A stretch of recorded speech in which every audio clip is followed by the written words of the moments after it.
바울. 사울이라고 해야 될까요? 바울이라고 해야 될까요? 그럼 바울과 사울은 어떻게 다르다고 그랬죠?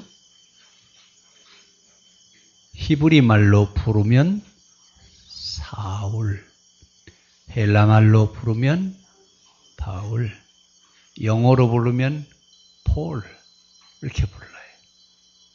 자, 어느 나라 말로 바울을 부르느냐에 따라서 사울이냐 바울이냐지, 다메섹에서 예수님을 만나기 전에는 사울이었고 예수님 만나고는 바울이었다라고 얘기를 하면 무식의 소치입니다. 제발 그런 식으로 안 했으면 좋겠어요. 히브리어로 사울을 보느냐 헬라 말로 사울을 보느냐에 따라서 이름이 달라지는데, 이 사도행전에 바울에 대한 얘기를 굉장히 중요하게 다루고 있습니다. 사실은 누가복음과 사도행전은 한 책이었습니다. 한 책이었는데 누가복음과 사도행전으로 둘로 나눠놨는데 뭐가 다르냐? 예루살렘에서 갈릴리까지 있었던 이야기와 갈릴리에서 로마까지 있었던 사건을 나누어서 누가복음, 사도행전 그렇게 나누었습니다. 근데 누가복음과 사도행전은 바울의 설교를 누가가 대신 집필해 놓은 겁니다. 그럼 누구의 이야기예요? 바울의 이야기입니다. 근데 바울이 자기 이야기를 할 때 다메섹에서 이는 예수님을 만났다고 그러는데, 자, 오늘 이 본문을 읽으면서 여러분 여기서 모순되는 게 하나 있어요. 바울이 지금 엄청나게 하나님을 사랑하는 그런 열정으로 가득 차 있는데 바울 자기도 지금 모순에 빠져요. 이렇게 하면 자기도 월권이에요. 뭐가 월권이죠? 잘 안 보이시죠? 2절에 다메섹 여러 해당으로 가져갈 공문을 청하니, 이 당시 다메섹은 시리아 레바논 총독 관할이에요. 그러니까 바울은 예루살렘 관할 하에 있기 때문에 시리아 레바논에 가서 사람을 잡아오려면 시리아 레바논에 있는 총독의 영장이 있어야 되는데, 지금 예루살렘 총독의 영장을 들고 어디까지 갔어요? 시리아까지 간 거예요. 지금 이 바울은 지금 모순을 자기 스스로 지금 이야기하면서, 그러면 이런 모순을 자기 스스로 이야기하는데 무엇 때문에 그러냐라고 하는 얘기예요. 바울은 지금 어떻게 하면 하나님을 기쁘시게 할 수 있을까? 바울의 목적은 단 하나예요. 어떻게 하면 하나님을 기쁘시게 할 수 있을까? 이래서 예루살렘에서 다메섹까지도 예루살렘 총독의 영장을 들고 시리아 레바논 지역에 있는 다메섹까지 경계를 넘어가는 겁니다. 이 사람은 지금 배는 게 있어요, 없어요? 지금 아무것도 안 보여요. 누구만 보여요? 하나님의 영광. 어떻게 해서든지 하나님의 영광을 받으신다면, 이것이 내가 하는 일이 하나님을 위하는 일이라면 그는 이것저것 계산하지 않고 물불을 가르지 않고 더더군다나 자기 목숨은 아예 내놓고 살아갔던 사람이 바울입니다. 그런데 왜 성경은 이 바울에 대한 이야기를 얘기하면서 바울을 이렇게 중요하게 보고 있느냐? 이러면 신약 성경은 어떻게 보면 거의가 다 바울이 쓴 거예요. 이만큼 많은 비중을 차지하는데, 더더군다나 기독교는, 심지어 어떤 사람은 기독교는 바울의 종교다라고 이렇게까지 얘기합니다. 왜냐하면 유대교와 기독교의 선을 긋는 작업을 누가 했어요? 바울이 했거든요. 그래서 바울을, 기독교를 만든 사람, 이렇게 얘기까지 하는 이야기를 합니다. 왜냐하면 그만큼 많은 일을 했다 그 말입니다. 그런데 바울이 왜 이렇게 중요하냐 그 말입니다. 기독교에서 바울을 왜 이렇게 중요하게 보느냐? 바울을 이렇게 중요하게 보는 이유는 두 가지입니다. 하나는 바울은 유대교와 기독교를 정확하게 이해한 사람입니다. 또 하나는 이만한 학식을 가지고 있는 사람이 없습니다. 그 당시 바울만한 학문을, 최고의 학문을 가지고 있는 사람이 그렇게 많지 않습니다. 구약에 모세가 있다 하면 신약에 바울이 있습니다. 모세는 애굽에서 왕자 교육을 받은 사람이고 바울은 예루살렘에서 가말리엘 문화생으로 최고의 학문을 가지고 있는 그 당시 학자, 최고의 학자입니다. 그런데 이 사람이 지금 어떤 사람이냐면 최고의 학문을 가지고 있는 사람인데 이 사람은 페르시아, 그리스, 로마, 유대교, 이스라엘 역사, 여기에 박식한 학자입니다. 최고의 학문을, 그 당시 바울만한 이만한 학식을 가지고 있는 사람이 없어요. 이때 하나님은 기독교를 박해하고 있는 이 바울을 하나님이 부르시는 거예요. 우리가 애면적으로 볼 때 바울이 지금 누구를 위해서 일을 하고 있다고요? 하나님 그분의 영광을 위해서 일하고 있는데 결국 하는 일이 누구를 박해하고 있어요? 기독교를 박해하고 있어요. 기독교 입장에서 보면 바울은 기독교의 회방자지 도움될 사람이 아니에요. 그런데 하나님은 다메섹에서 영장을 들고 지금 기독교인들을 잡으러 가는 바울을 하나님 부르신 겁니다. 내가 너를 불러서 써야 되겠다. 내가 너를 왕들과 이방에 있는 사람들에게 복음을 전하는 사람으로 내가 써야 되겠다. 아니 여러분 지금 A형적으로 볼 때는 바울은 기독교를 말살하려고 박해하려고 아주 작정한 사람인데 하나님이 보실 때는 누가 필요하신 거예요? 바울이 필요하신 거예요. 아니 어떻게 기독교를 박멸하려고 하는 이 사람이 하나님이 보실 때 필요한 사람이었느냐 그 말입니다. 하나님은 사람을 애모로 보지 않고 중심을 보십니다. 왜 이렇게 이야기하냐면 바울의 중심은 뭘 하든지 하나님 그분을 위해서 일을 한다고 한다면 그는 목숨을 내어놓고 일하는 사람이었기 때문에 주님은 그 마음을 보시고 하나님이 바울을 부르시는 겁니다. 바울이라고 하는 사람은 어떤 사람이냐? 이 사람은 히브리인 중에 히브리인이요. 베냐민 지파, 여러분 베냐민 지파라고 하는 말은 우리식으로 얘기하냐면 전준희 씨예요. 사울 지파, 사울 왕이 베냐민 지파에서 나왔잖아요. 그러니까 우리 뭐라고 그래요? 전준희 씨 얘기할 때 우리는 어디라고요? 우리는 말이야 왕이 나온 집안이라고. 이 베냐민 지파라고 하는 말은 바로 그런 말이에요. 바리새인 중에 바리새인이고 서기관이고 사내들인 회원이었고 가말리엘 문화생이고 로마의 시민권을 가진 사람이었어요. 우리는 지금 아무것도 대단한 게 하나도 없어요. 그 당시 여러분 이 정도 이력을 가지고 있으면요 최고의 엘리트예요. 이때 바울의 나이가 몇 살이냐면 25살쯤 됐습니다. 그럼 우리는 25살 먹을 때 뭐 했대요? 한마디로 요즘으로 얘기하면 바울은 천재입니다. 천재예요. 25살 먹었을 때 사내들인 회원이 된다? 우리나라로 얘기하면 국회의원인데 유대나라의 사내들인 회원은 72명의 그 사내들인 회원이 있는데 이 사내들인 회원을 어떻게 뽑냐면 바리새인 중에서 서기관이 되고 서기관 중에서 사내들인 회원을 뽑아요. 그런데 바리새인이 되려면 5살부터 35년을 공부해서 40세가 되어야 바리새인이 될 수 있는데 바울은 25살 때 사내들인 회원이 됐다니까요. 아무도 안 놀랄 일이에요. 그렇죠? 다른 사람은 40살이 돼야 바리새인이 되는데 이미 바울은 25살 때 사내들인 회원이 됐다 그 말입니다. 제가 이야기를 하는 것은 왜 하나님이 다메섹의 영장을 들고 가는 바울을 하나님이 부르셔야 되느냐라고 하는 이야기. 왜 그 시대에 바울이 필요했느냐라고 하는 얘기입니다. 바울은 지나가는 세대와 오는 세대를 아우를 수 있는 인물이에요. 두 세계를 이어갈 수 있는 사람입니다. 그래서 하나님이 보실 때는 이 사람이 다음 세대, 지금 세대와 다음 세대를 이어갈 만한 그런 충분한 인물이라고 여기셔서 하나님이 바울을 부르신 겁니다. 바울의 역할이 그 역할이었어요.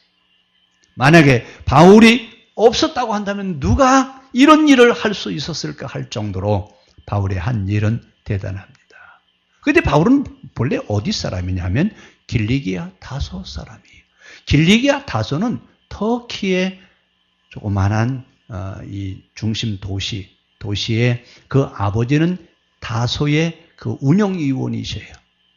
지금으로 얘기하면 뭐라고 설명해야 되냐면 한 시장 정도 됩니다. 길리기아 다소의 시장 정도 되는데 집안이 대단히 좋은 사람이에요. 근데 그 당시 유학을 가는데 대개 유학을 어디로 가냐면 예루살렘이나 로마나 알렉산드리아로 가는데 로마나 알렉산드리아로 유학을 가면 대성할 수 있습니다. 그런데 바울은 어디로 유학을 가냐면 예루살렘으로 유학을 갑니다. 그런데 왜 바울을 예루살렘으로 유학을 보내냐면 그의 아버지가 너는 유대교의 학자가 되라. 너는 유대교의 최고 가는 신학자가 되라. 그래서 예루살렘으로 유학을 보냈습니다. 여러분 성경에 보면 유학을 온 사람들 몇 사람이 있어요. 그 대표적인 사람이 한 사람은 바울이고 또 한 사람도 바시예요. 누구죠? 바나바예요. 바나바는 알렉산드리아 사람입니다. 근데 알렉산드리아 유학을 안 가고 예루살렘으로 유학을 와가지고 유대교인들이 됐어요. 그게 어떻게 보면 유대교의 핵심 역할을 할 수 있는 사람들이었는데 바나바도 기독교로 개종을 하고 그 뒤에 누구도 기독교로 개종을 하냐면 바울도 기독교로 개종을 합니다.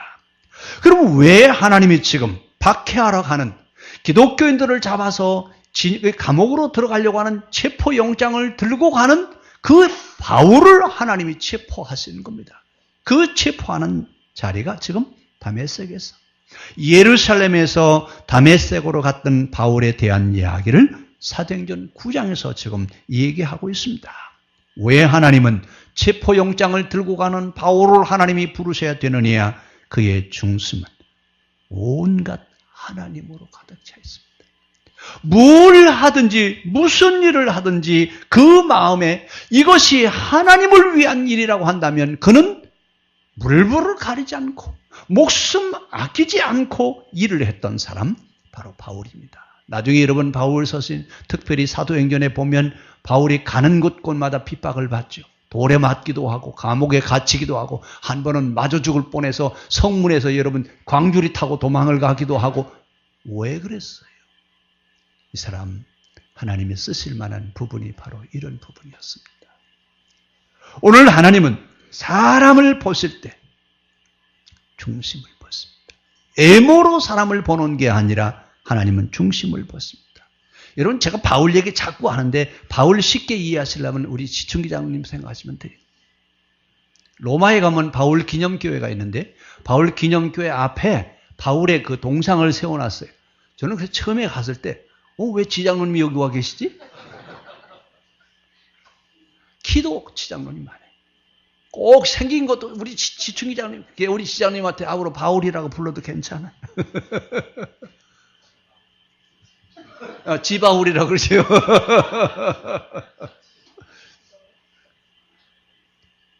애모로 보는 때는 보잘것없이 보였는데 하나님께서 보실 때는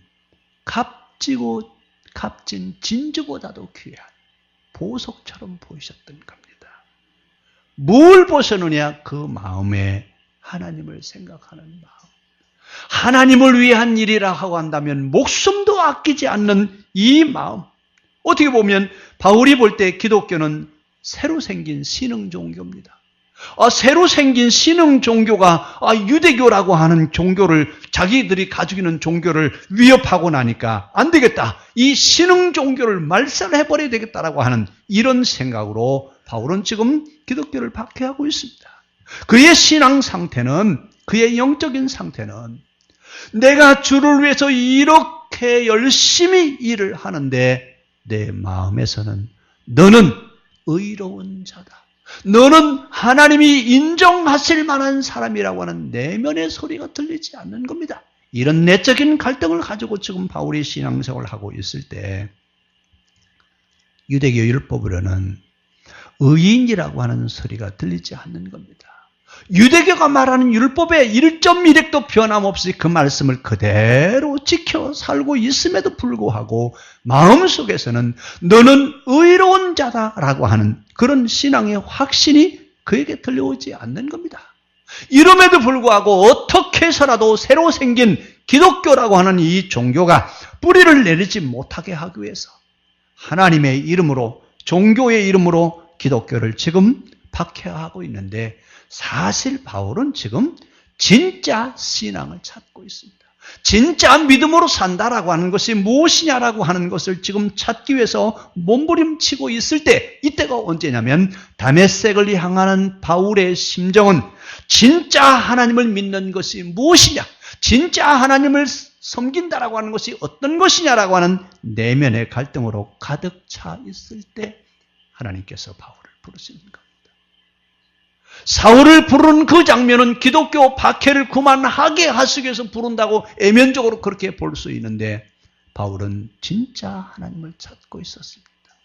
이때 하나님께서 바울에게 찾아가셔서 내가 핍박하는 예수라, 여러분이 이 음성을 듣는 그 순간에 바울은 우리말로 그냥 횟가닥 뒤집어지는 거죠. 아하, 하나님이 어디에 계시구나, 하나님이 유대교 안에 계신 줄 알았더니 다메섹 여기에 하나님이 계셔서 나를 부르시는구나, 이러면서 유대교인에서 뭘로 개정을 해요? 기독교로 개정을 해요. 그러면서 바울이 뭐라고 얘기하는 거예요? 진짜 종교는 유대교가 진짜 종교인 줄 알았더니 하나님은 유대교의 하나님이 역사하시는 게 아니라 어디에 역사하시더라? 기독교에서 하나님이 역사하시더라. 이러면서 바울이 바뀌어진 겁니다. 그래서 바울은 다메섹에 들어가서 사흘 동안 보지도 못하고 먹지도 못하고 마시지도 아니하시니라. 요 구절이 굉장히 중요합니다.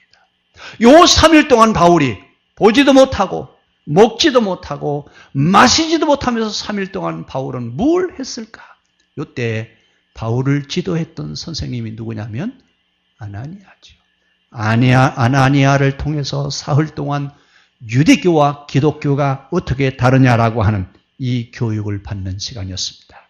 요 시간에 바울의 패러다임이 바뀌는 겁니다. 아하, 내가 하나님을 위해서 사는 것은 지금까지 살아왔던 그렇게 사는 것이 아니라 유대교가 아니라 기독교이어야 되겠구나, 이러면서 유대교라고 하는 한계를 벗어나서 이제는 유대교에서 기독교로 나아가는, 한 발짝 더 진취적인 삶을 살아가는 기독교인으로서 기독교를 해석하는 일을 바울이 해냈습니다. 바울이 이렇게 했던 이유가 바로 어디 있느냐? 여러분, 우리가 잘 아는 아브라함 우상장사라고 그랬습니다. 그런데 아브라함은 75년 동안 누구를 찾았다고요? 진짜 하나님이 어디 있냐, 내가 진짜 하나님을 좀 만났으면 좋겠다고 이야기했을 때 하나님이 아브라함에게 찾아가셨죠. 그것처럼 바울이 누구를 찾았다고요? 하나님.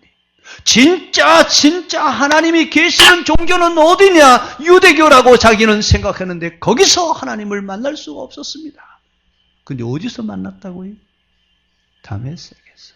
뭐 하러 가다가요? 새로 생긴 종교 기독교를 박해하러 가다가 하나님을 만났습니다.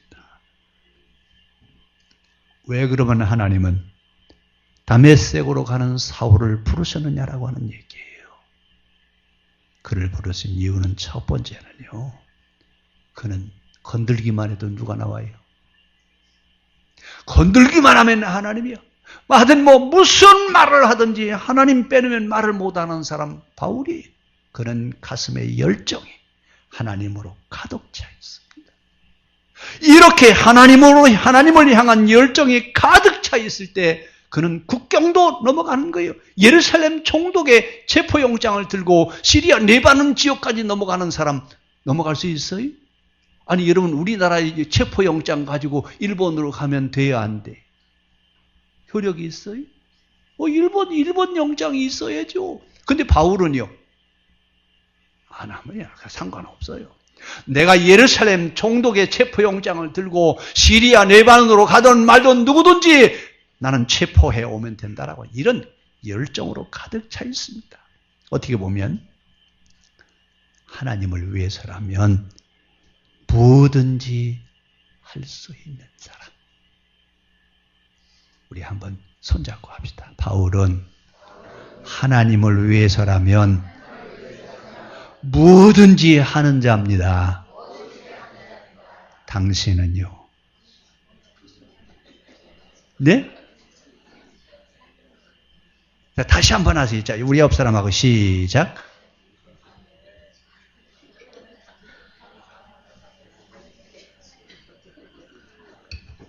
바울은요, 하나님을 위해서라면 뭐든지 하는 사람이에요.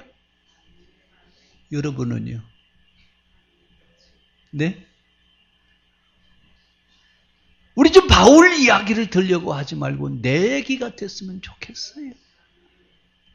바울은 이렇게 그의 가슴에 하나님을 위해서라면 목숨도 내어놓고 어디에 가든지 내가 하나님을 만나는 길이라면, 내가 하나님을 위하는 길이라면 그는 이것저것 보지 않고 왜 이런 사람을 하나님이 부르시느냐? 그의 열정입니다. 그는 가슴 속에 하나님을 향한 뜨거운 열정으로 가득 차 있습니다. 진리를 위해서라면 그는 자신의 희생을 각오가 되어 있는 사람이었습니다. 오직 예수, 오직. 우리 주기도문 할 때 대개 나라와 권세와 영광이 다만 악에서 우리를 구하옵소서. 그 말은 오직이란 뜻이에요. 오직 우리의 신앙이 어떤 신앙이어야 돼요? 오직 진리를 위해서라면 정신력이 여러분 거기에 집중되어 있습니다. 그는 불타는 열정을 가지고 어떤 위험이 와도 좌절하거나 절망하지 않습니다. 그는 절망이 오면 무릅쓰고 나아가는 사람이었습니다. 결코 절망하지 않았습니다. 아마 우리 같으면 바울같이 핍박을 받고 박해를 받으면 슬그머니 어디로 도망가도 도망갔을 것 같아요. 근데 바울은요, 그 떡도 안 해요. 그 떡도 안 해요. 그 마지막 바울은 어떻게 죽습니까? AD 64년 네로가 기독교를 박해할 때 노마 시내에다가 불을 질러놓고 노마가 3분의 1이 불을 타버렸습니다. 그러니까 노마 시민들이 네로를 향해서 막 데모를 하려고 그러니까 기독교인들이 불을 질렀다. 이렇게 덤태기를 세워가지고 그때 네로 박해 때 바울과 베드로가 순교를 합니다. 이런 순교의 자리를 가도 여러분 여전히 두려워하지 않았습니다. 마지막까지 그는 하나님을 위해서 살다 간 사람이었습니다. 그의 열정이 우리에게도 좀 있기를 바랍니다. 내 가슴 속에 오직 하나님 그분만을 위한 열정, 바울과 같은 그런 신앙의 열정이 우리에게 필요합니다. 그 다음에 그가 가지고 있는 식견입니다. 그는 가말리엘 문화생이라고 그랬는데 여러분 우리는 좀 실감이 안 나요. 요즘으로 얘기하면 서울대학교 수석 졸업생이에요. 이스라엘은 샴마의 학파와 힐렐 학파가 있는데 그 힐렐 학파의 힐렐의 손자가 가말리엘이에요.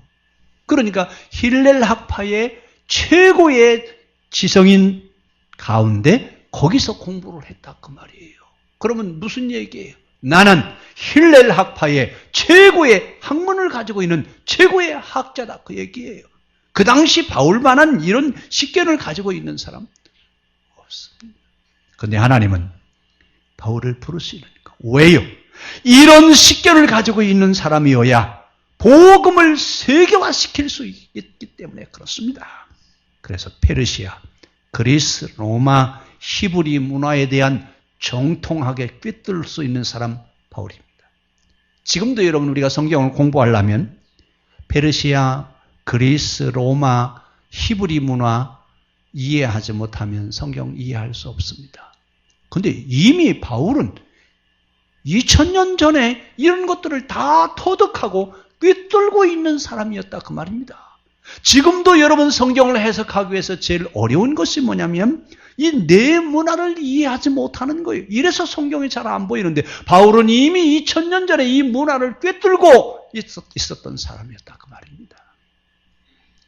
2000년 전에 이런 식견을 가지고 있다라고 하는 건 여러분 대단한 지식이에요. 지금도 이 내 문화를 이해하고 성경을 보면 야 대단한 사람이다라고 이렇게 얘기하는데 그 당시 여러분 난 놓고 기억자 알아요?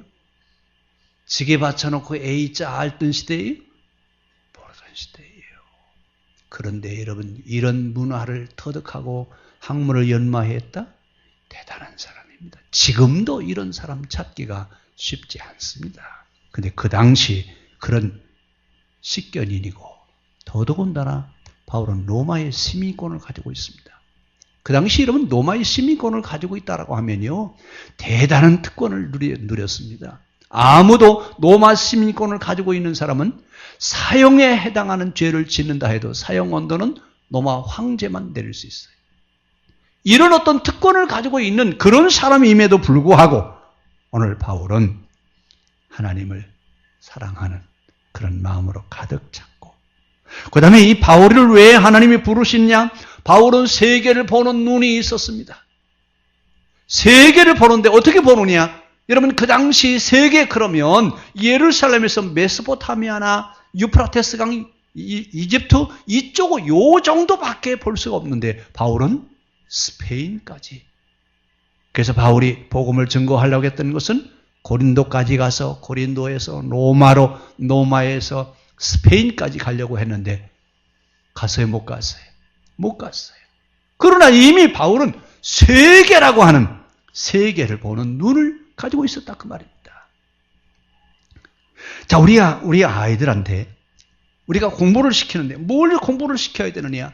여러분 학문적인 하나 더하기 하나 이런 어떤 원리를 가르치는 것도 중요한데 세계를 가슴에 품는 세계를 볼 수 있는 눈을 열어주는 것 큰 사람 만드는 비결입니다. 그래서 제가 지난번에 여러분 집안에다 애들 키우는 집은 지구본을 좀 갖다 놓으라고 그랬거든요. 지구본 갖다 놓고 하시? 또 지구본만 갖다 놓으신 거 아니야.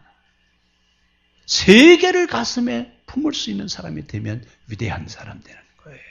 다른 게 위대한 게 아니라 세계를 보는 눈을 열어주는 겁니다. 그런데 바울은 지금 세계를 보는 눈을 가지고 있어요.